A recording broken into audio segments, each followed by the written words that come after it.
یکی از کارهایی که خیلی تو کامنت از من پرسیدید اینه که درآمد شغل‌هایی مثل اوبر و لیفت و یا همون کارهایی مثل اسنپ تو ایران توی آمریکا چقدره. واقعیت اینه من خودم هم سرچ کردم، عددهای بسیار متفاوتی نوشته شده، از ساعتی $20، $15، $25. اینه که گفتم دل به دریا بزنیم، یه روز یه راید دو راید با هم بریم ببینیم اصلا این کار چطوریه، هم آموزشش رو ببینیم، هم هزینه‌اش رو بدونیم چقدره و هم درآمدش رو. چون این از جمله شغل‌هایی که خیلی از مهاجران در بدو ورود انجام میدن. مخصوصا نه تنها مهاجران، توی آمریکا شغل عوض کردن یه کار عادیه و خیلی‌ها وقتی شغلشون رو از دست میدن یا به هر دلیلی میخوان عوض کنن، تو فاصله این دوتا شغل میتونن این کار رو انجام بدن و این کار رو انجام میدن. بریم ببینیم که هزینه های این کار چقدره. یه توضیح این که این کار ماشین، من الان بنزین زدم، حدود 10 گالون بنزین گرفت. حالا نمیدونم به لیتر تبدیل کنم چقدر میشه، ولی با این 10 گالون حدود 300 مایل رو میشه رفت و هزینه هم که پرداخت کردم $50 بود، هر گالون $5.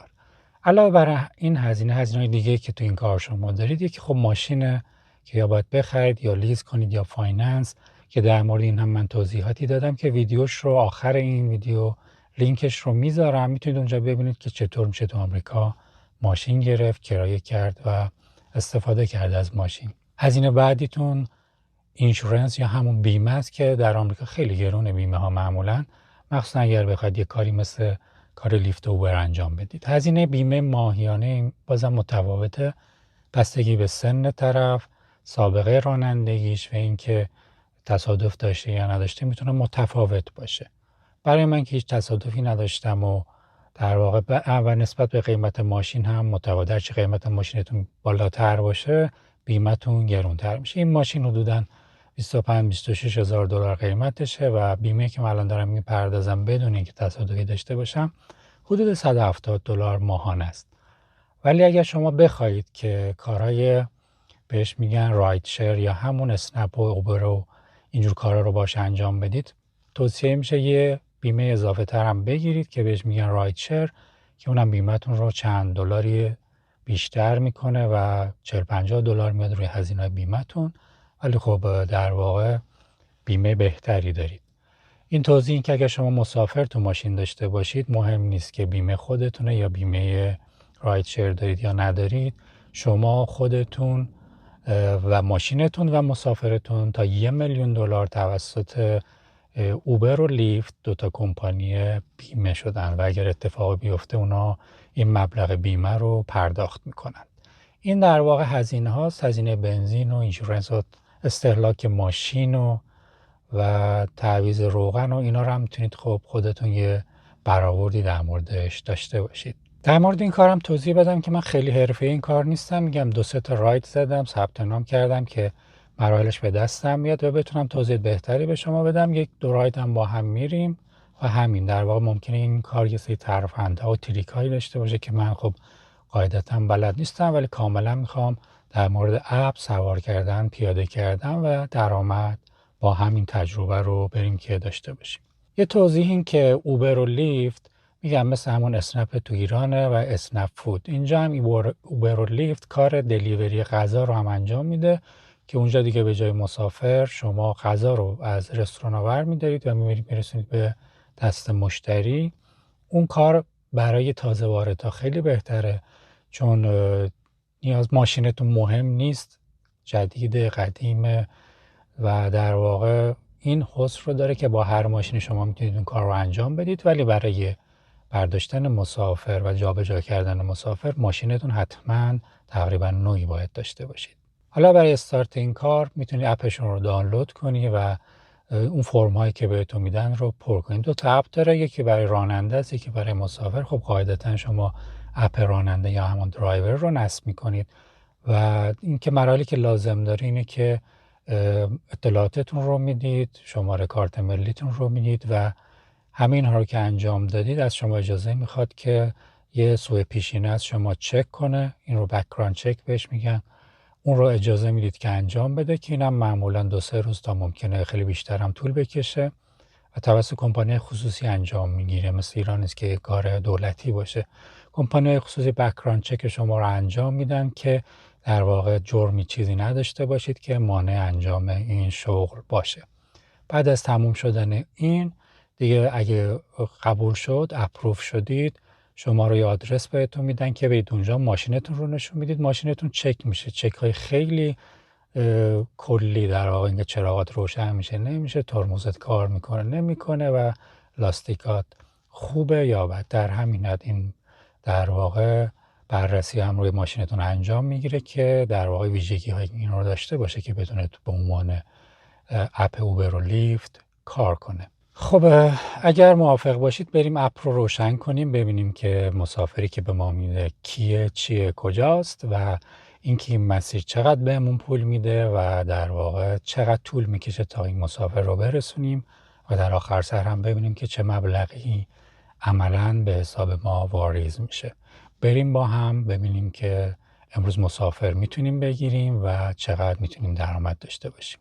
خب وقتی اپ رو میزنید تو موبایل بالا میاد یه همچین چیزی باز میشه برامون. اطلاعاتی که هست روشون بالا درآمدمون $0. بعد این پایین اگر ببینید 2 مطلب داره که این همیشه نیست. روزهایی که با مشکل کمبود راننده مواجهن یه سری چیزای تبلیغی میذارن که به خاطر اون راننده اپشون رو روشن کنن و بیان برای کار کردن. اولی یه محدوده ای رو مشخص کرده که اگر در اون محدوده مسافر سوار کنی $4 بیشتر بهت میده و دومی هم یه چالنجه که شما اگه بتونید تا آخر یک شنبه 20 تا مسافر جابجا کنید بهتون $50 اضافه میده. امروز شنبه است، یعنی فردا توی 2 روز اگر 20 تا بزنید این به شما $50 اضافه میده و این $50 همیشه نیست. میگم روزهایی که اینا کمبود راننده دارن این چیزای تشویقی رو میذارن. برای کار کردن باید بریم سراغ این گو آنلاین بشیم. خب وقتی آنلاین میشیم اینجا بهمون نشون میده که آنلاینیم و اون بالا هم تایم ها رو نشون میده. حدود 4 تا 7 دقیقه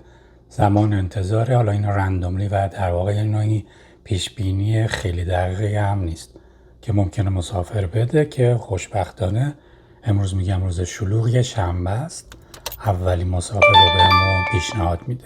پیشنهادش یه مسافریه که $8 بهمون میده. من 6 دقیقه باش فاصله دارم تا بهش برسم و وقتی هم ایشون رو سوار کردم 14 دقیقه باید رانندگی کنم تا ایشون رو به مقصدش برسونم، یعنی در حدود 20 دقیقه و $8 درآمد. حالا من میتونم همین رو اکسپت، یعنی تایید کنم، برم سوارش کنم. اگرم دوست نداشتم دیگه هیچ کاریش نمی کنم. یه توضیح هم در مورد این 5 که این بغل نوشته 5 ستاره است این مسافر، یعنی مسافریه که راننده‌های قبلی این رو اوکی دادم بهش که مسافر خوبیه و مشکلی نداره. برای مسافرایی که کارهای عجیب غریب میکنن و یا اذیت میکنن راننده‌های قبلی ستاره کمتر میدن و راننده بعدی به نوعی میدونه که با چه کسی روبروه و میتونه این رو تایید نکنه. حالا ما این رو تایید کنیم و بریم برای سوار کردنش. خب بعد از فشار دادن اکسپت محلی که باید ایشون رو سوار کنیم به ما نشون میده و با راهنمایی که روی نقشه میاد برامون. کافیه که طبق نقشه رانندگی کنیم تا به محل ایشون برسیم. من خب برای اینکه وقتمون تلف نشه این قسمت رو یه ذره سریعش کردم تا برسیم به مقصد. وقتی به مقصد برسیم نزدیکش میشیم قشنگ جای طرف رو نشون میده. اینو شما میتونید ببینید اینجا این داخل خونه، حتی موقعیتش داخل خونه کجاست رو نشون میده به ما. ما باید بریم جلوی در خونه توقف کنیم. بعد از توقف هم اسم طرف اینجا هست، هم عکسش هست. همین که این arrive رو بزنیم یعنی رسیدن، یه پیغام، یه نوتیفیکیشن برای مسافر میره که در واقع من رسیدم، راننده رسیده و دم در منتظر ایشونه. تکنولوژی خیلی خوبی داره. میگم همینجور قشنگ میتونید ببینید که ایشون داره قدم میزنه و به ماشین نزدیک میشه. عیناً ایشون هم رو گوشیشون جای ماشین من رو میبینه و داره به ماشین من در واقع نزدیک میشه. ایشون که سوار شد میتونید ازش اسمش رو بپرسید. اگر هم که نمیگم هم اسمش هست هم از روی این مپ قشنگ میشه فهمید که این خود کسیه که ما باید سوار کنیم.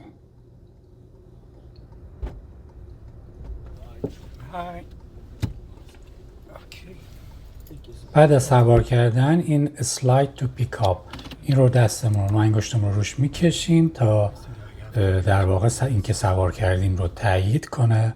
بعد از تایید کردن اون نقشه جایی که باید برسونیم رو به ما میده. 13 دقیقه راه داریم و راه هم میبینید که قشنگ کم ترافیکه و خیلی راحت تر میتونیم بریم به مقصد برسیم. یه نکته ای رو هم اینجا توضیح بدم. معمولا برای اوبر ایت یا لیفت که کار دلیوری غذا و اینا رو انجام میدن نیازی به سابقه رانندگی در آمریکا نیست و با هر نوع ماشینی شما میتونید این کار رو انجام بدید. ولی برای اینکه مسافر جابجا کنید حتما باید 1 سال از تاریخ گواهینامه آمریکاتون گذشته باشه. یعنی یه جوری میخوام مطمئن شن که شما راننده خوبی هستید و در آمریکا رانندگی کردید. چون یک سری از قوانین در آمریکا کاملا متفاوته با اون چیزی که در ایران دیدید. اینجا مثلا برای چرخش به راست و چپ یه جای وسط خیابون مشخصه که میرید تو این در واقع دور میزنید. همچین چیزی تو خیابونای ایران نیست. یه سری تفاوت‌های اینجوری هست که با رانندگی در اینجا باید توش خبره بشید. وقتی هم که رسیدین اسلاید تو دراپ آف رو میزنیم، یعنی اینکه ایشون رو پیادهش کردیم. بعد از پیاده کردن اپ ازمون میپرسه که آیا دوست دارید با این آدم دوباره هم سفر شید، یعنی اگر زمانیشون ماشین خواست و شما نزدیک بودید شما رو بهش پیشنهاد بده یا نه، که میتونید یس بزنید. اگر مسافری بود که دوست نداشتید، رفتاراش مناسب نبود، نو میزنید و دیگه هیچ وقت این مسافر به شما پیشنهاد داده نمیشه. خب درآمد این رو هم که بهتون نشون دادم توی اپ، این درآمدشه. و یه نکته جالب اینه که شما وقتی مسافر رو پیاده میکنید میتونید بهش ستاره بدید که معمولا 5 ستاره است. اگر مشکلی با مسافر داشتید ستاره پایین تر میدید. همین کار عیناً در مورد شما انجام میگیره. یعنی مسافر وقتی شما رسوندنش به شما امتیاز میده که اگر امتیاز پایینی بده و تعداد کسایی که این امتیاز پایین رو به شما میدن تعدادش بیشتر بشه، شما این کار رو از دست میدید و شما رو غیر فعال میکنن. امتیاز دادن به شما هم به نحوه رانندگیتونه، به جهتیابیتونه، تمیز بودن ماشینتونه و برخوردتون. میگم این متقابله. شما هم به مسافر که برخوردش خوبه، بده و اینجور مسائل امتیاز میدید. مسافر هم اگر خیلی نمره های کم بگیره، دیگه وقتی شما میخواید مسافر بعدی یا راننده بعدی میخواد سوار کنه، میبینه ستارش پایینه، اصلا تاییدش نمیکنه و سوار نمیکنه. و این افرادی که ستاره کم دارن در گرفتن ماشین دچار مشکل میشه. میگم یه سیستم در واقع کنترلی خیلی خوبه. نمیدونم تو ایران اسنپ این سیستم رو داره یا نه، ولی اینجا خیلی خوب کار میکنه. همونطور که گفتم من تجربه زیادی تو این کار ندارم، صرفا برای این ویدیو این کار رو انجام دادم و امیدوارم که این کمکتون بکنه، یه دیدی داشته باشید از این کار.